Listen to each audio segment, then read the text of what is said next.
Don't drink the water. The whisper was so soft it was almost lost in the cavernous silence of the press hall. Eleanor Croft, CEO of Ethelred Corporation, paused, her manicured hand hovering over the crystal glass on the podium. Her gaze dropped from the sea of expectant reporters and board members to the small source of the sound. A little girl, no older than 7, with wide, serious brown eyes, was tugging at the hem of her tailored blazer. "Excuse me?" Eleanor's voice was crisp, cold steel wrapped in velvet. The girl's father materialized from the periphery, his gray janitor's uniform a stark, jarring contrast to the bespoke suits filling the room. Panic flashed in his eyes. "Lily, come here. I am so sorry, Ms. Croft." So sorry. He reached for his daughter, his movements a mixture of desperation and apology. But the girl, Lily, held her ground, her small hand still clutching Eleanor's jacket. "He put something in it?" she insisted, her voice trembling but firm. "The angry man with the shiny watch. He put something in the water." A murmur rippled through the room. Cameras that had been focused on the multi-billion-dollar merger documents now swiveled to the bizarre tableau at the podium. Marcus Thorne, Eleanor's COO and the man who had placed the glass there moments before, stepped forward, his expression a perfect mask of concerned disbelief. His Rolex gleamed under the stage lights. The shiny watch. "Security," Thorne commanded, his voice sharp. "Please escort this man and his child out of here." The janitor, whose name tag read Elias, scooped his daughter into his arms. "My apologies, ma'am," he said, his voice low and steady, directed only at Eleanor. But his eyes held a depth that startled her. Not of fear for his job, but of something far older and heavier. It was a look of profound warning. Eleanor watched them being led away. The moment was shattered. The signing was postponed amidst a flurry of confused questions. Hours later, she sat alone in her penthouse office. The city lights a cold, indifferent glitter below. The glass of water sat on her desk, untouched, a silent accusation. She had ordered it tested. The results were clean. Nothing. It was just water. Yet, she couldn't shake the image of the janitor's eyes or the conviction in his daughter's voice. She trusted data. The data said the water was fine. The data said the Viridian merger was the deal of a lifetime. But for the first time in a decade, a sliver of doubt, a purely human instinct, had pierced her analytical armor. She pressed the intercom. "Find the janitor who was on duty in the main hall this afternoon. Elias. Send him to my office." Now Elias felt the summons like a death sentence. He had spent 5 years cultivating invisibility, mastering the art of being a ghost in the machine of corporate America. He pushed a mop, emptied bins, and scrubbed away the day's grime, all to keep his head down and his daughter safe. Now that carefully constructed anonymity was gone. He stood before the imposing glass doors of the CEO's office on the 80th floor. Inside, Eleanor Croft sat behind a desk of polished chrome and obsidian, a queen on a throne of glass and steel. The entire wall behind her was a window, and for a moment, Elias felt a dizzying vertigo, as if the city itself was judging him. "Mr. Vance?" she began, not bothering with pleasantries. Her voice was as sharp as the cut of her suit. "Your daughter caused a significant disruption today, an expensive one. Explain yourself." "She has an active imagination, Miss Croft. I can only apologize. It was the lie he had prepared, the one that might save his job." Eleanor leaned forward, her eyes narrowing. "I don't believe you. I saw your face. You weren't just embarrassed. You were afraid. And your daughter wasn't imagining things. She was certain." "Why?" Elias's jaw tightened. The silence stretched, thick with unspoken truths. He thought of Lily, of the promise he'd made to his dying wife. Keep her safe, Eli. Keep her away from that world. Eleanor sighed, a sound of pure impatience. She gestured to a massive holographic display that shimmered to life beside her desk, filled with columns of cascading numbers. "This is the final due diligence report for the Viridian merger. It has been vetted by the best analysts in the world. It is flawless, she fixed him with a challenging glare. But I'm indulging a foolish whim. Your daughter warned me about the water. I'm asking you to do the same. Show me what's wrong with this deal. Find one thing, one single drop of poison in this ocean of data. She stood up, walking towards the window. You have 1 hour. If you find nothing, you'll be escorted from this building permanently. If you find something, she paused, turning back to him. You'll have my undivided attention. Elias looked at the screen. The numbers, the SEC filings, the depreciation schedules. It was a language he had once commanded, a world he had fled. He felt a familiar, sickening pull. But then he thought of Lily's whisper, her unshakable belief that something was wrong. She had seen it. She had felt it. He owed it to her to look. He sat down. The 60 minutes felt like a lifetime and an instant. The sterile quiet of the office was broken only by the soft hum of the server banks and the tap of Elias's fingers as he navigated the labyrinthine data streams. For the first 20 minutes, he saw nothing. The financials were pristine, almost too perfect. It was the work of a master craftsman, a fortress of numbers designed to be impregnable. But every fortress has a flaw. His eyes, trained by years of hunting financial predators, scanned for the tells, the subtle inconsistencies that betrayed the human hand behind the code. And then he saw it. It wasn't in the profit margins or the revenue projections. It was buried deep in the asset manifests, in a fleet of next-generation server arrays Viridian had supposedly acquired. The depreciation schedule was aggressive, standard for tech hardware. But the serial numbers, they were formatted incorrectly. A minor clerical error, easily missed.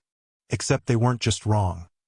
They followed a repeating algorithm, a ghost signature he had seen once before, on a case that had cost him everything.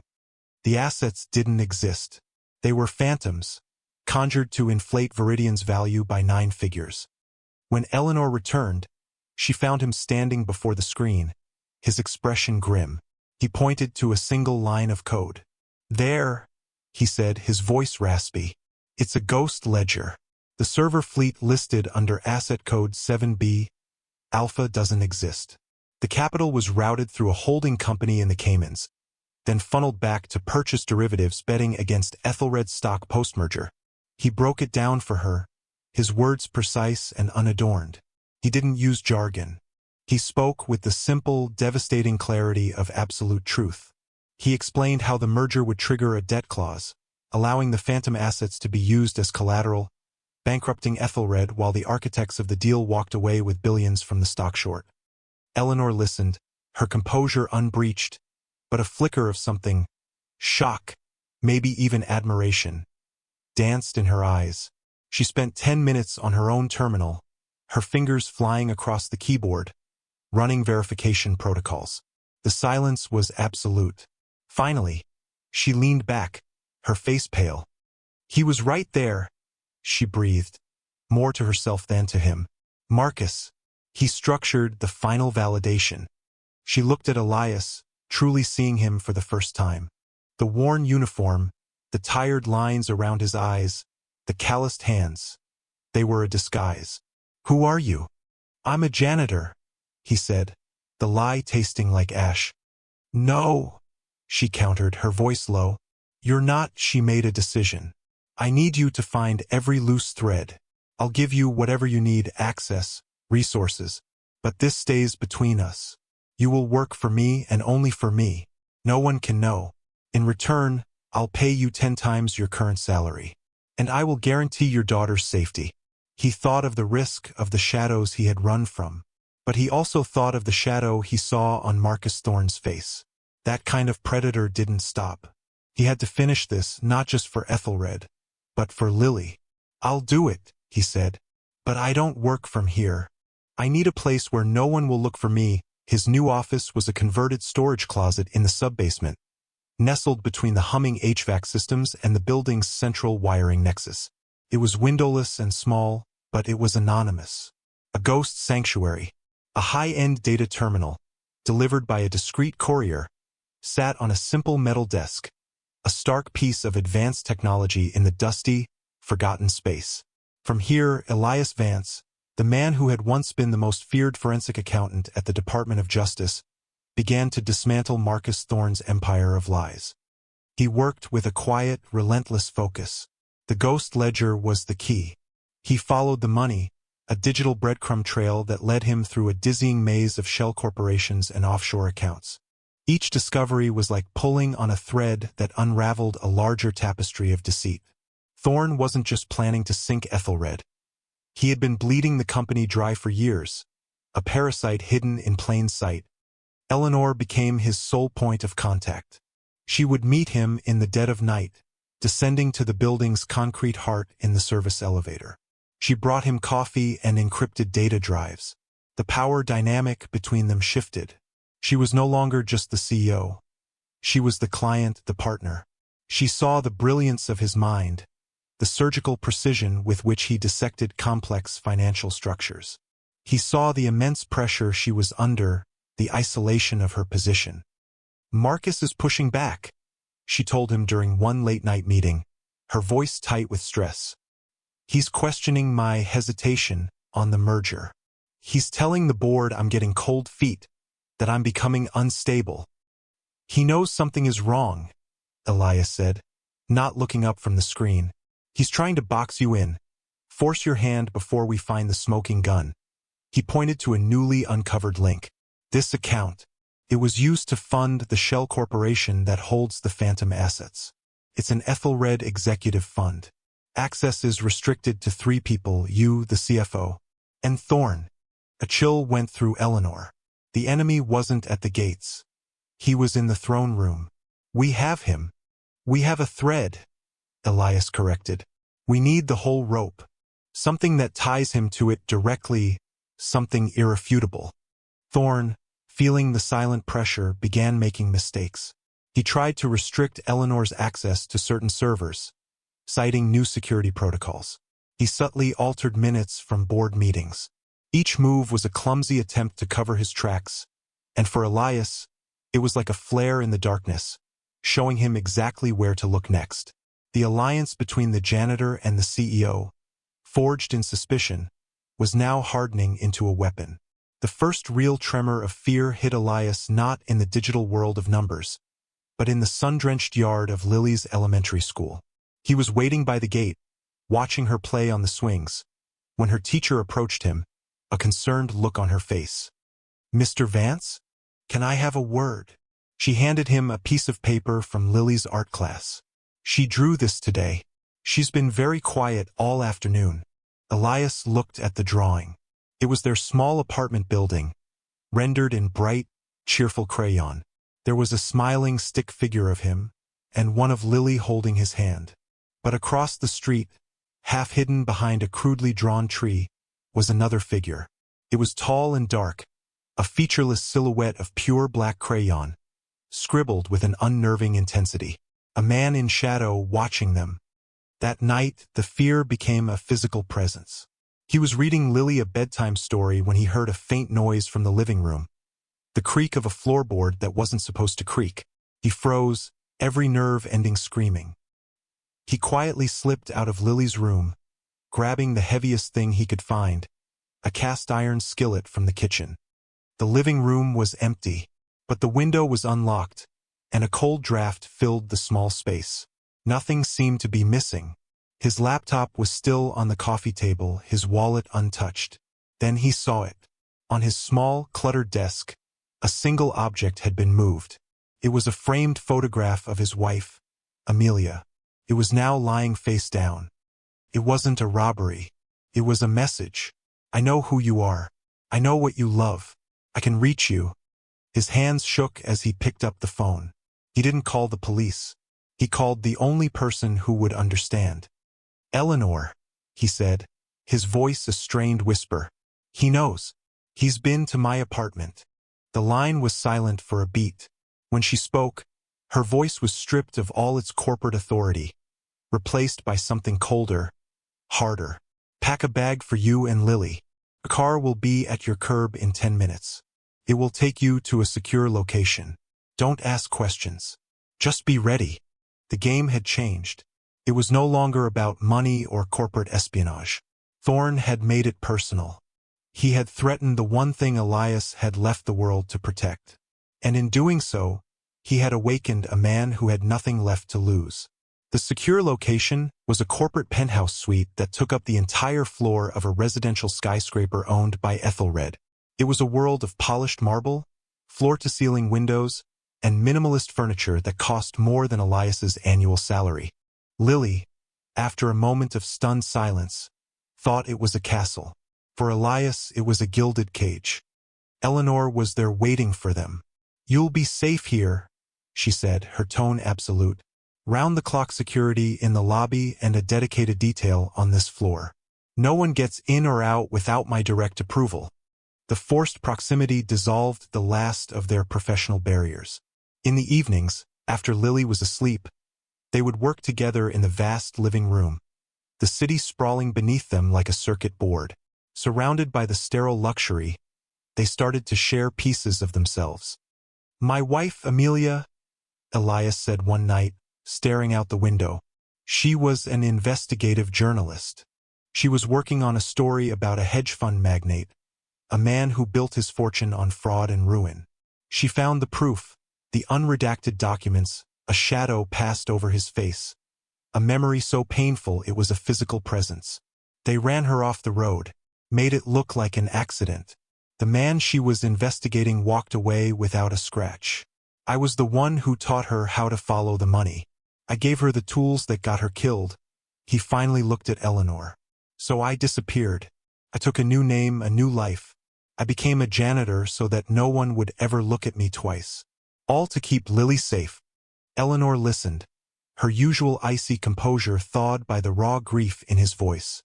"I had a partner once," she confided, her own voice quiet, "when I was developing the core processing technology that Ethelred is built on. He was my mentor, my friend. The night before we were set to file the patents, he wiped my servers and filed them under his own name. He told everyone I was a fraud, that I'd stolen his work. Took me 2 years to prove he was the liar. I won. I got my company.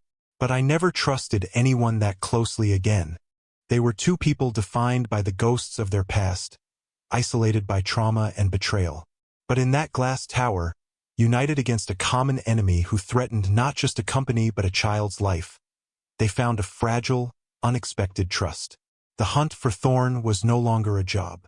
It was a mission, and they were in it together. "He's overconfident," Elias said, pointing to a schematic of the Ethelred executive wing on the screen. "He feels untouchable. He's keeping the final proof, the master ledger, the real one, close. It has to be in his office." They had pieced together Thorn's entire plan. The Viridian merger was the final act. He would leverage Ethelred's assets into oblivion, trigger the stock short, and escape to a non-extradition country, leaving Eleanor and the board to face the fallout. The entire operation was orchestrated from a single encrypted hard drive. "His office is a fortress," Eleanor said. "Biometric locks, pressure plates, 24-hour surveillance. Even my override codes are logged and flagged. But every system has a blind spot," Elias countered. His fingers danced across a keyboard, pulling up blueprints and security protocols. "He thinks like a banker, protecting the obvious entry points. He doesn't think like a janitor." He highlighted a narrow maintenance conduit that ran behind the executive offices. "This isn't on the main security schematic because it's not considered an access point. It's 3 feet wide and full of wiring, but it runs directly behind the wall of his office safe." A plan began to form, a daring, high-stakes heist. Eleanor would create a diversion, a manufactured crisis. She would schedule an emergency virtual board meeting for 10 p.m., demanding Thorn's presence to discuss a fabricated SEC inquiry into the Viridian deal. That would get him out of his office. During that window, Elias would go in. "It's too dangerous," Eleanor protested, though her eyes betrayed a spark of excitement. "The most dangerous thing we can do now is nothing," Elias replied, his voice calm and resolute. "He threatened my daughter. This ends tonight." The air in the penthouse crackled with tension. This was the final move. There would be no second chances. As they finalized the details, Lily came out of her room, rubbing her eyes sleepily. She held up a new drawing. It was of a knight in gray armor fighting a shadowy dragon, while a queen watched from a glass tower. She handed it to Elias. "For good luck, Daddy." At 10:07 p.m., the 79th floor of Ethelred Tower was a ghost town, save for the hum of servers and the muted glow of emergency lighting. In a conference room, Marcus Thorne fumed, trapped in a pointless video call with a panicked board, orchestrated perfectly by Eleanor from the penthouse. Miles away, Elias slipped through a sub-level access panel, dressed in his familiar gray uniform. He moved through the building's silent arteries with an intimate knowledge born of years of mopping its floors and emptying its trash. He was a ghost again, but this time he was a hunter. He found the maintenance conduit. It was a tight squeeze, a claustrophobic tunnel of wires and pipes. He moved slowly, deliberately, the sound of his own breathing loud in his ears. He reached the spot behind Thorne's office and, using a specialized drill bit he'd acquired, began to work on the wall. On the video call, Thorne was losing his patience. "Eleanor, this is a waste of time. The SEC filing is boilerplate. I have urgent matters to attend to." "Patience, Marcus?" Eleanor's voice replied from the speakers, smooth as ice. "We must be thorough." Elias cut a small hole just big enough for a fiber-optic camera. He could see the back of the safe. It was a top-of-the-line digital vault. But he wasn't going through the door. He targeted the electronic locking mechanism housed in the rear panel. It was delicate work, requiring a surgeon's touch. He felt a drop of sweat trace a path down his temple. A memory flashed. Amelia, smiling at him over a mountain of research, saying, "You see things no one else can, Eli." Suddenly, Thorne's voice cut through the conference room speakers. "This is absurd. I'm ending this call." The screen went blank. Eleanor's voice came through Elias's earpiece, sharp and urgent. "He's on the move. He's coming back to his office. Get out of there now." But Elias was too close. The locking pins were retracting. With a soft click, the safe's internal mechanism disengaged. He reached through the wall, his fingers brushing against the cool metal case of the hard drive. He had it. Just as he pulled his arm back, the door to the office slid open. Marcus Thorne stood there, his face a mask of fury. He didn't see Elias hidden in the wall. He saw the safe, its indicator light blinking from green to red. He knew. He spun around, his eyes wild, scanning the room. "Who's here?" he snarled. Elias held his breath. He had the prize, but he was trapped. He could hear Thorne pacing, his rage mounting. Then, a new sound. The chime of the elevator. Security. Eleanor's final move. Thorne heard it too. Panicked, he grabbed a heavy glass award from his desk, ready to fight. As two security guards entered, Thorne lunged, not at them, but towards the wall where he must have sensed the disturbance. Elias burst out of the conduit, using the panel cover as a shield. Thorne crashed into him, the glass award shattering. The hard drive flew from Elias's hand, skittering across the polished floor. It was a chaotic, desperate scramble. Before Thorne could recover, the guards had him, pinning his arms behind his back. Elias retrieved the drive. He stood, his heart hammering, and met Thorne's venomous glare. "It's over," Elias said, his voice quiet but unshakable. The fallout was swift and decisive. The contents of the hard drive were a corporate apocalypse in miniature, detailing years of fraud, embezzlement, and a conspiracy to destroy Ethelred from within. Marcus Thorne was arrested before sunrise. The Viridian merger was terminated, the announcement sending a shockwave through the financial world, but Ethelred's stock, after an initial dip, rallied as the truth of Eleanor's decisive action came to light. The next day, Eleanor convened an emergency session with the remaining board members in the main boardroom. She stood at the head of the long table, the picture of calm authority. Elias stood by the window, wearing a simple dark suit she had sent for him. He looked out of place, yet completely at ease. "The man who saved this company is not an analyst from Goldman Sachs or a consultant from McKinsey," Eleanor announced, her voice ringing with conviction. "He is Mr. Elias Vance." She turned to him. The board stared, confused. at the man they only recognized as the janitor. Mr. Vance single-handedly uncovered a conspiracy that would have annihilated us. His insight and integrity are assets this company cannot afford to lose. Which is why, effective immediately, I am creating a new position for him. Chief Risk Officer, reporting directly to me. Later, alone in her office, the glass walls seemed less like a barrier and more like a lens, offering a clearer view. Is that a role you're willing to accept? She asked him, a genuine question in her eyes. Only if it comes with a key to the sub-basement, he said, a faint smile touching his lips for the first time. For old time's sake. She smiled back, a real, unguarded smile that transformed her face. I think that can be arranged. The professional contract was sealed. But in the quiet space between them, a different kind of alliance was being acknowledged.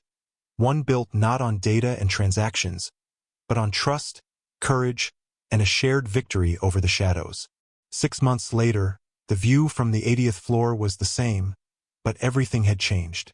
Elias Vance, now a respected and slightly feared figure within Ethelred, stood beside Eleanor, pointing to a data projection on the glass wall. He wore his suit with a natural confidence, the ghosts of his past finally at peace. They were discussing a new acquisition, their rapport easy and efficient. The office doors slid open and Lily ran in, clutching a drawing. She no longer saw the space as an intimidating castle, but as a second home. She ran straight to Eleanor, who knelt to greet her with a warm smile. "This is for you," Lily said, handing her the drawing. Eleanor looked at the picture. It was 3 figures, a man in a sharp suit, a woman with blonde hair, and a little girl in the middle, all of them holding hands. Above them, a bright yellow sun smiled down on a world with no shadows. Elias came and stood behind them, placing a hand on Eleanor's shoulder. Together, the 3 of them looked at the drawing, and then out the window at the sprawling city below. They were no longer just a CEO, an analyst, and a child. They were a unit, a family forged in crisis and defined by resilience. They had found their safe harbor. How often do we walk past people, never seeing the extraordinary skills they hide or the silent battles they fight? The quiet heroes are all around us, waiting for the one moment, the one person, who will finally see them for who they truly are. If this story of hidden strength and unlikely alliances resonated with you, please leave a like, comment with your thoughts, and subscribe for more tales of redemption and